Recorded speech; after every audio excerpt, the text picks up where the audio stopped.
Galabray by Eliza Cook.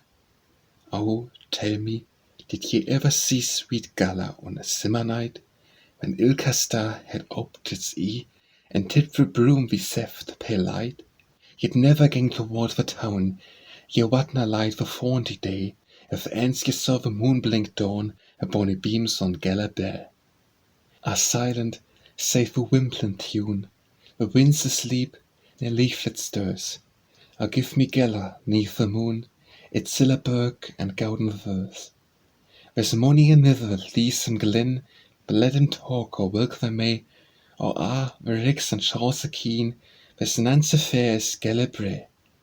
I crept a wee thing 'mang its heft, a laughing laddie where I strayed.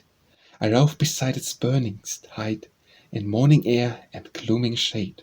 Its governs were the first I part, and still my leal heart loves it sae, that when I die, the grave with bed, the carolled earth as Galabray.